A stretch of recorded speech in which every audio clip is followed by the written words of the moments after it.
Je suis Louis Têtu, entrepreneur-entraîneur à l'École d'entrepreneurship de Beauce. Vous pouvez me rencontrer à l'occasion du parcours EEB Techno.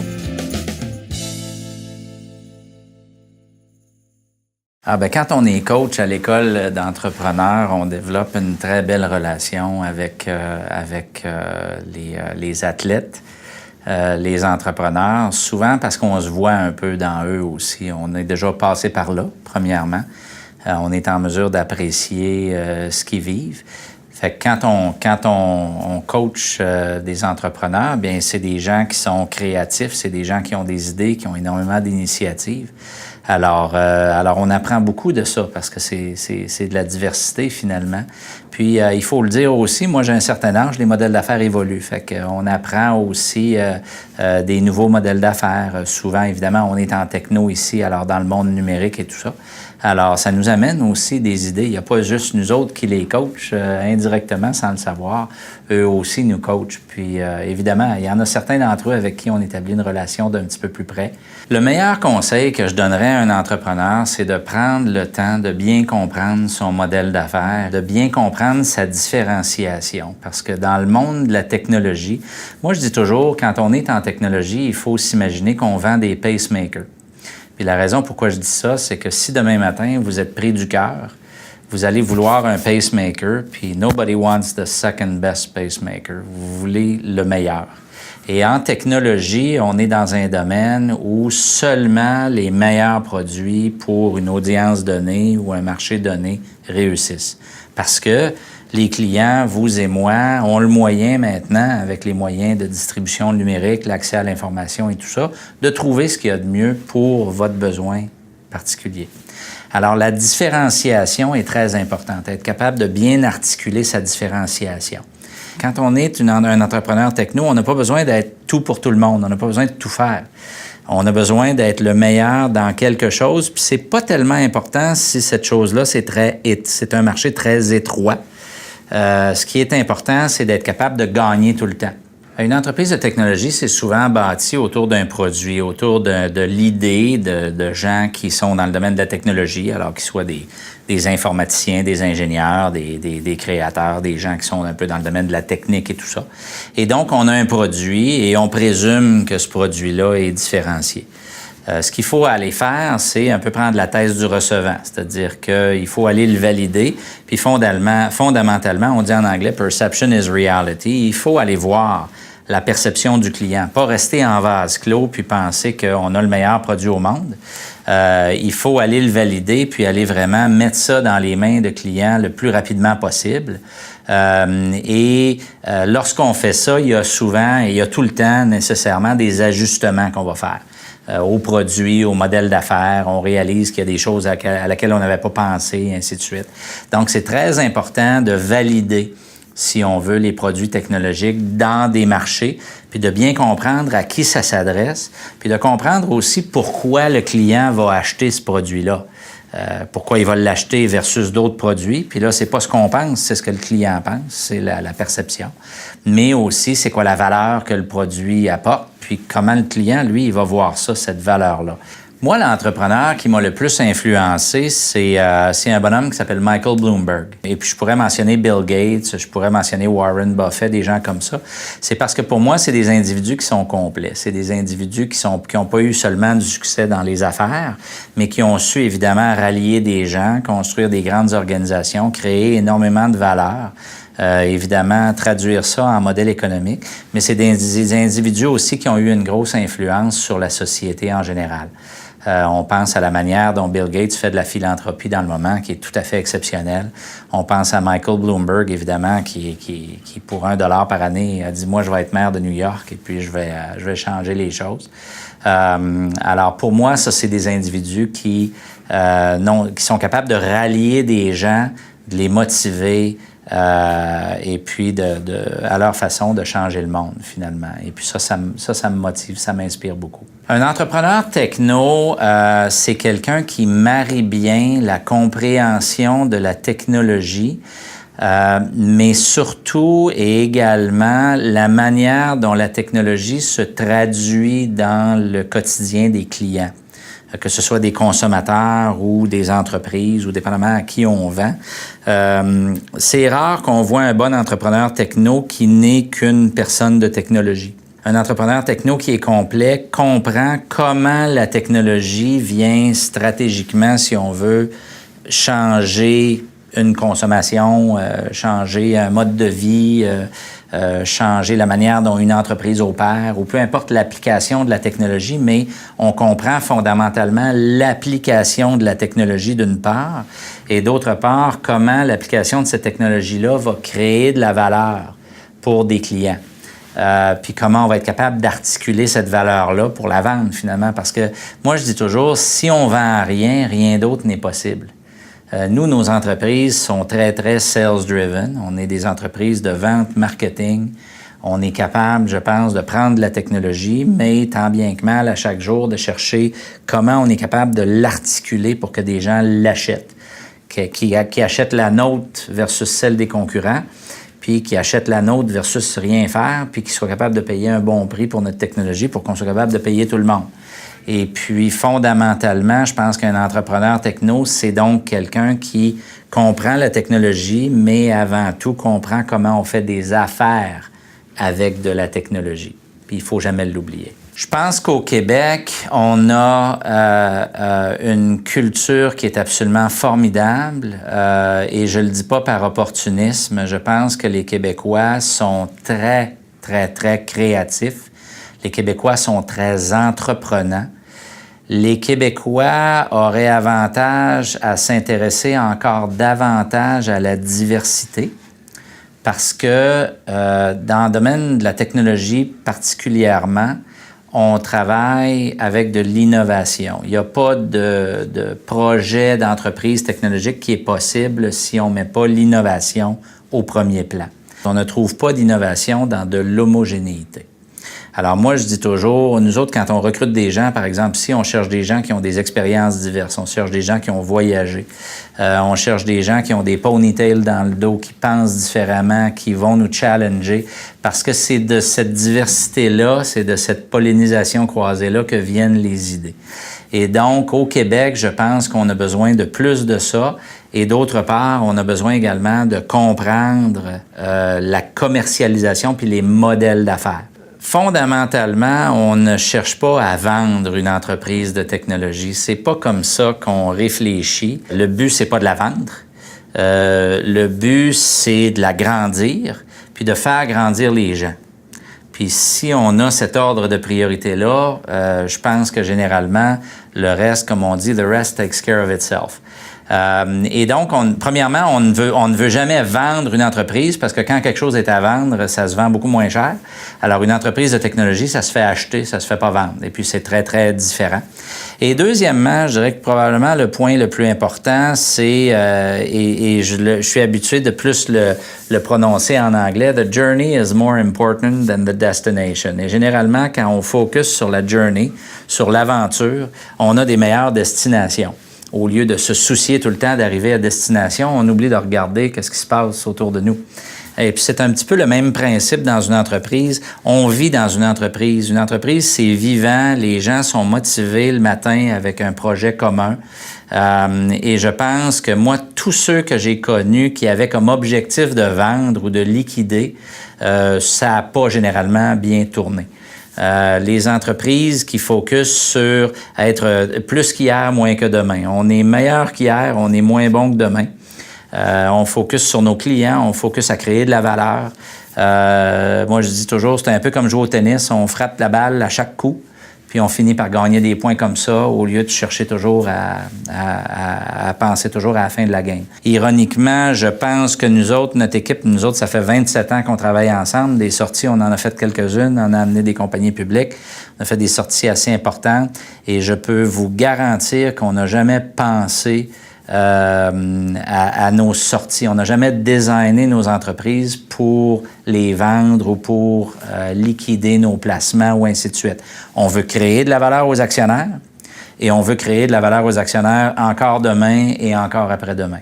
Et c'est comme ça qu'on fonctionne. Une saine relation avec un VC ou un investisseur en général, c'est une relation qui est transparente. Je pense que c'est un bon équilibre entre, évidemment, gérer l'entreprise au quotidien, puis ça, c'est pas le rôle des investisseurs. Moi, je dis toujours, la prérogative, moi, de mes investisseurs, c'est de me mettre à la porte. Puis c'est tout à fait, je le dis tout à fait de façon lucide, ça fait 20 ans que je le dis. Je dis, écoutez, le jour où ça va pas, vous me le dites, puis ça va être aussi bon pour moi que pour vous. Alors ça, c'est la prérogative des investisseurs. Mais deuxièmement, un investisseur, lui, il est là pour faire du rendement. Alors, on doit créer de la valeur aux actionnaires. Puis c'est important de présenter aux actionnaires la situation telle qu'elle est, mais en même temps de présenter aux actionnaires des plans qui sont réalistes et réalisables. On est agressif, on est en technologie. Évidemment, on prend des risques. Ça s'appelle du capital de risque, c'est pas des bons du trésor. Mais d'un autre côté, c'est important d'être transparent puis de pas raconter des histoires. Les entrepreneurs, parfois, perdent énormément de crédibilité auprès des investisseurs parce qu'ils ne rencontrent pas, ils ne font pas ce qu'ils disent qu'ils vont faire. Alors, il faut faire des plans qui sont réalistes. Moi, je dis toujours, il y a un endroit dans le monde où les business marchent super bien, c'est dans Excel. Les business fonctionnent super bien dans Excel, mais je pense qu'il faut aller au-delà des spreadsheets puis de tout ça, puis présenter des plans peut-être des fois plus modestes, mais plus réalisables, gagner la confiance des investisseurs. Et à ce moment-là, ces gens-là vont revenir souvent avec des plus gros montants, des plus gros investissements et tout ça, et on bâtit une crédibilité comme ça. Nous, on est chanceux peut-être, où ça s'est passé comme ça, mais on a toujours eu une relation très ouverte, très transparente, puis relativement bonne là, avec nos investisseurs.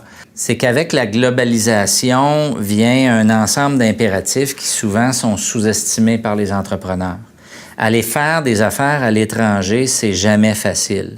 Et on sous-estime toujours, on a l'impression que c'est du copier-coller, c'est jamais le cas.